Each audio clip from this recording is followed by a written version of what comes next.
Hello and welcome to a little special Patreon video all about sewing with corduroy. So you may have to bear with me a little bit in this intro because it's just gone 3 and the light is really fading. It's really chucking it down outside and it's looking like nighttime already, so I've kind of lost the light, but this is a good window for me to film in. So I will film some close-ups of corduroy tomorrow when the light's back and you'll be able to see what I'm talking about. But for now, enjoy the atmospheric level of light, should we call it that. So somebody commented on one of my videos, one of your fellow Patreons members commented that it would be nice to know a little bit about sewing with corduroy because they were planning on doing a corduroy project, and given the time of year, corduroy is something that I like to sew with and wear. It's a really nice warm fabric, and yeah, I find myself wanting to sew with it in the autumn and winter quite a lot. So I just made a pair of corduroy trousers, and I've got another corduroy project, using this jumbo cord, if you can just see that, coming up. So I thought it would be a good time to talk a bit about corduroy as well. So it's a cotton and a cotton-based fabric. You can find some with polyester in as well, but I choose 100% cotton for environmental reasons. And it has these ridges in. So these ridges are called wales, and these little wales are what adds a lot of warmth and the characteristicness of corduroy. However, it has several things to bear in mind that affect our sewing. So in this video I am going to talk a bit about corduroy, things to bear in mind when sewing with it, and just some tips that I have found useful over the years. So I hope you find it helpful, and I'd love to know if you've got any cord projects planned or what your general sewing autumn winter plans are. So I think the most important thing with corduroy is to understand that it has wales and these ridges in, and it's important for sewing and cutting out for a number of reasons.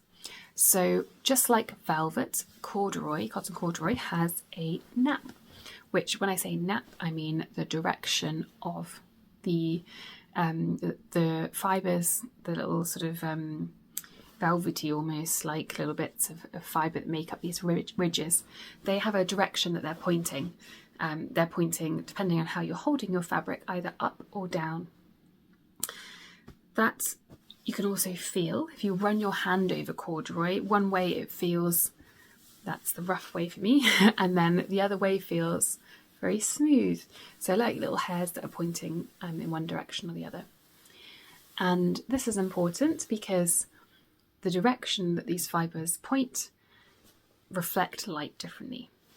So if I hold the corduroy, now I may re-video this with better light tomorrow, but if I hold this corduroy up like this, it will look a different colour to if I hold it up like this. I think you can kind of see that, but I'll double check.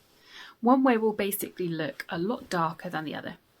If the fibres are pointing down, so if you hold your fabric up against you and you move your hand over and it's smooth, your fibres are pointing down.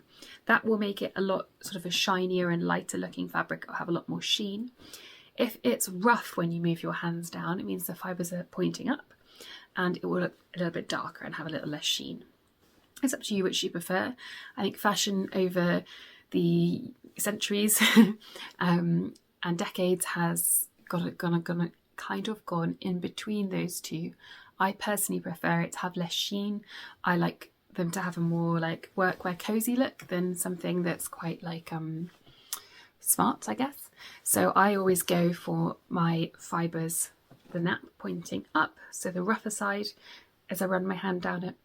But that's really up to you. The important thing though is to make sure, especially if you're cutting out trousers or a jacket with 2 fronts, that all of your pieces are pointing in the same direction.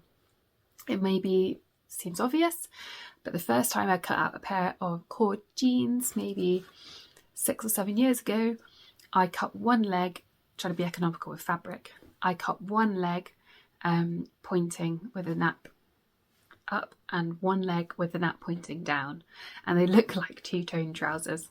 One leg is visibly lighter than the other, and that's because the nap's pointing in different directions. So it's really important that the top of each, say, trouser leg, both the fronts and the backs, are all pointing in the same direction. Otherwise you will notice the difference between them. It also is hard to tell with the fabric flat on the ground or on the table for cutting out. So what I would do is hold your fabric up and maybe drape it over a kitchen counter or over the table or something, so you can see what it would look like when you're actually wearing it, or get someone to hold it up for you so you can decide which nap direction you prefer. Can you see how these two strips of corduroy, the one on the left looks darker than the one on the right? That's because of the direction that the nap is facing. So it's important not to cut your legs, one like the left and one like this right one here. And then making sure that they're all in the same direction. The other thing is to make sure that you definitely follow the grain line with corduroy. It's really important with all woven garments to follow the grain line if that's what your pattern is asking for. However, with corduroy it's even more important because you've got these, especially with this jumbo cord, it will be very obvious if you're trying to cut something straight and you start going off grain because you've got these completely vertical stripes in your fabric. It's not helpful that the light's behind me, is it? I'll take some proper videos. Hopefully you'll be able to see that in these.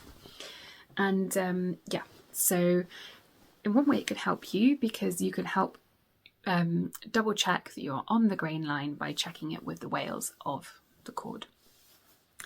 But it will be quite obvious, especially on chunky cord, if you start going off piste. So that would be my second tip for sewing with cord. There's a few other things to think about as well when handling it. The first one being it can end up being quite a bulky fabric, especially if you're doing something with lots of seams. So I, for example, would avoid doing something like French seams, which would add quite a lot of bulk. I would probably just, if it's really thick, you can also grade the seam allowance, which is where when it's sewn together and you've got your two seams, you can sort of cut one of them in half and take half of the width of the seam allowance off so that they're sort of staggered. That can help reduce bulk. And then I would probably overlock or zigzag edge those seams together to reduce bulk. And especially going around corners and things, really clipping the corners and grading that seam allowance will definitely help. Other thing when sort of handling it and sewing corduroy is, or handling it, is pressing it. So if you were to press directly on the corduroy for any sort of length of time, it will move it back and forth. You can really sort of disturb and flatten that nap, and it can leave you like the impression of your iron and affect the look of it and the way that the light reflects as well. So I always press corduroy from the wrong side, and I don't put it on too high a heat. Sometimes also if I need to press on, I would probably put a tea towel or a scrap piece of fabric or something in between, and just light touch with the iron with corduroy is generally a good idea. When sewing with it, if it's really thick as well, it can sometimes feel a bit bulky for your machine, so a slightly heavier duty needle can help. The other things that can help, especially on a jumbo cord, is lengthening your stitch. So I tend to sew normal straight seams on about 2.5mm stitch length. I would consider moving that up to maybe 2.8, maybe 3 for the top stitching. No more than that, otherwise I think the stitch would probably start losing the structural integrity and end up being a bit more like a basting stitch. But that can really help. And I try to, where I can, stitch in between the wales of the corduroy. It's easy to do with something like jumbo because you've got quite a big ditch between them, and then that sort of buries your stitch in there. And I try to make sure I'm looking at lining it up with one of those, and then it stops your needle sort of going back and forth, veering into the cord, which can create that kind of like depression wherever you've sewed and make it look less neat. So that is definitely something I would try and do. So just give you a bit of an intro into corduroy as well. There are different wales. So you might notice if you're buying some corduroy, there are different numbers next to the whale. It might say 8 whale, it might say 14 whale, maybe it says 20. Basically, the more whales that are in corduroy, the more ridges there are per, I think it's per inch. It'll be per a certain amount. And the more ridges there are, the finer the corduroy, basically. If you think about what's called a needle cord, is often lighter weight. There's lots of very fine ridges, and that might be used for something like a shirt, something that has got a bit more drape and is not too bulky. Something like 6 or 8 whale corduroy, which I think this probably is, probably about 6, is really quite chunky, what we'd call like a jumbo cord. And this is not something I would make a shirt out of. It would probably be too stiff and it would be a bit bulky. My plans for this is a jacket, actually, quite a relaxed, oversized winter jacket coat thing that I'm going to line, and I think it'll be really cozy and warm. I don't really have anything like that at the moment, and I think that'll be great. It's probably too jumbo to make elasticated waist things from. You can kind of scrunch it up and see. Maybe some elasticated trousers, they would be quite bulky and have quite a lot of structure. But I wouldn't maybe make my bramble skirt from it, for example. Yeah, you could go for like a mid-weight corduroy, something like a 14 whale or something like that could be quite good for a winter layer. Bear in mind though that cord does add quite a lot of weight, so if you're asking something to support it around your waist with an elasticated waist, I wouldn't go for something really heavy. Those are just some considerations and a very brief introduction into cord. The other thing you can do if you're struggling a little bit with sewing bulky layers of cord is reducing your foot pressure on your machine. If it lets you do that, that can help with the layers, and pinning a lot as well, taking it slow, increasing your stitch length, like I said, maybe using a slightly more sturdy needle and pinning it lots. You can also sew in the direction of the nap. That can stop the sort of creeping sometimes that you get of the one layer moving along the top of the other and sort of stretching it in comparison to one below.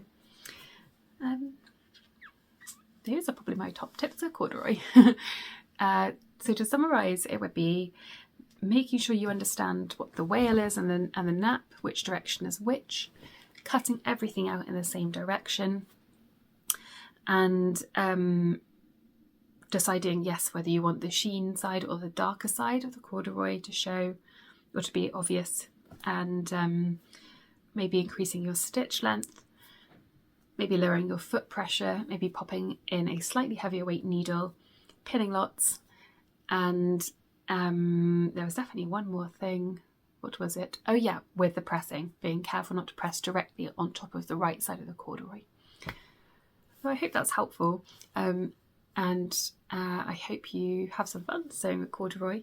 I'd love to see some of your projects if you have, or have got plans to, or if you've got any other tips that I haven't mentioned, that'd be great as well. So yeah, comment below if you can think of anything else that might be helpful for people sewing with corduroy for the first time, or if they want to sort of try a new corduroy project.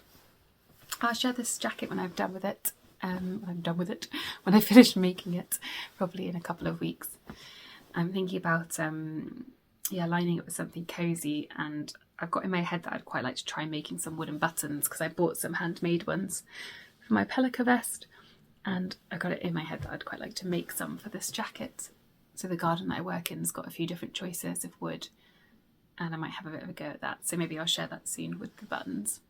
We'll see. I've never done that before, so maybe I'm getting a bit ahead of myself. But yeah, hope you're having a good autumn, and hope you're finding some time to sew yourself some nice things, or if you're just relaxing, that's lovely as well. So catch up soon.